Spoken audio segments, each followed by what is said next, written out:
Hello student, তোমরা কেমন আছো? আশা করি তোমরা সবাই ভালো আছো। প্রতাপ একাডেমি কোচিং পরিবারে তোমাদেরকে সকলকেই স্বাগত জানাই। তোমরা যারা বিদ্যাসাগর ইউনিভার্সিটির আন্ডারে অল অ্যাফিলিয়েটেড কলেজগুলির মধ্যে সেকেন্ড সেমিস্টারে এনইপি স্টুডেন্ট রয়েছে, তোমাদের জন্য একেবারে আমি শেষ মুহূর্তে নিয়ে চলে এসেছি ইতিহাস মাইনরে 5 মার্কস ও 10 মার্কসের গুরুত্বপূর্ণ কোশ্চেনগুলি। এই কোশ্চেনগুলি তোমরা যদি এখন থেকে ভালো করে রেডি করে রাখতে পারো, কারণ আজকের এই ভিডিওতে ইতিহাস মাইনরের যে 5 মার্কস ও 10 মার্কসের কোশ্চেনগুলি আমি আলোচনা করব, কোশ্চেনগুলি কিন্তু অত্যন্ত গুরুত্বপূর্ণ।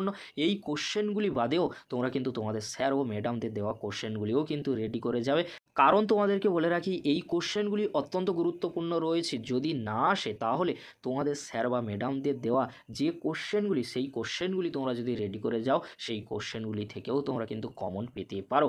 এই কোশ্চেনগুলির সাথে তোমাদের শিক্ষক বা শিক্ষিকাদের দেওয়া কোশ্চেনগুলির কি মিল রয়েছে? এই ভিডিওটি তোমরা এন্ড পর্যন্ত দেখবে, তারপরে তোমরা ভিডিওটি শেষ হওয়ার পূর্বে কমেন্ট বক্সে কমেন্ট করে আমাকে জানাও। চলো বেশি দেরি করবো না, আজকের আমরা দেখে নেব ইতিহাস মাইনর 2 এ গুরুত্বপূর্ণ 5 মার্কস ও 10 মার্কসের কোশ্চেনগুলি। গুরুত্বপূর্ণ কোশ্চেনগুলি তোমরা দেখে নাও। ফার্স্ট কোশ্চেন, আরবদের সিন্ধু বিজয়ের একটি সংক্ষিপ্ত বিবরণ লেখো।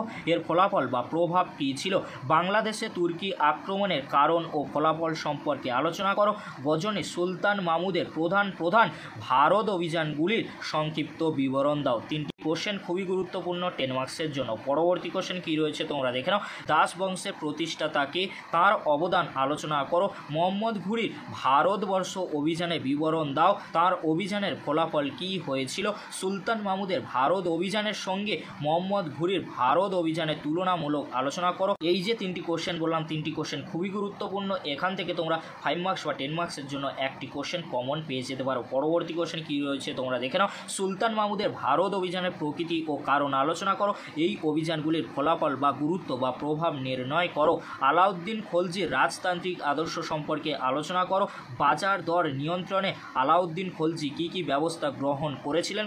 এই কোশ্চেনটি অনেক সময় ঘুরিয়ে আসে। আলাউদ্দিন খলজির মূল্য নিয়ন্ত্রণ ব্যবস্থা সম্পর্কে আলোচনা করো। কোশ্চেনগুলি 5 মার্কস বা 10 মার্কসের জন্য আসতে পারে। পরবর্তী কোশ্চেন কী রয়েছে তোমরা দেখে নাও।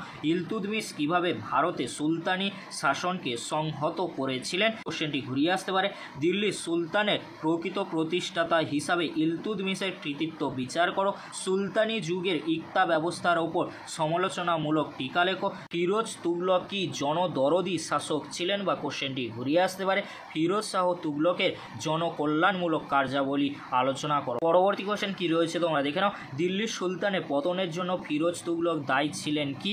ভারতের ইতিহাসে 1290 সালে খলজি বিপ্লবের তাৎপর্য কী ছিল? মোহাম্মদ বিন তুগলকের দুটি পরিকল্পনা সম্পর্কে আলোচনা করো। তিনটি কোশ্চেন খুবই গুরুত্বপূর্ণ রয়েছে 5 মার্কসের জন্য। পরবর্তী কোশ্চেন কী রয়েছে তোমরা দেখে নাও। দিল্লির সুলতানের প্রধানমন্ত্রী হিসাবে বলবনের কার্যকলাপের ওপর মন্তব্য করো। গিয়াসউদ্দিন বলবনের সামনে কী কী সমস্যা ছিল? বিজয়নগর রাজ্যের সর্বশ্রেষ্ঠ রাজা কে ছিলেন? তার অবদান সংক্ষেপে উল্লেখ করো।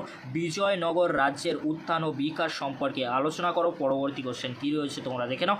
বাহমনি রাজ্যের উত্থান সম্পর্কে সংক্ষেপে আলোচনা করো। বাহমনি রাজ্যের উত্থান মাহমুদ গাওয়ানের অবদান কী ছিল?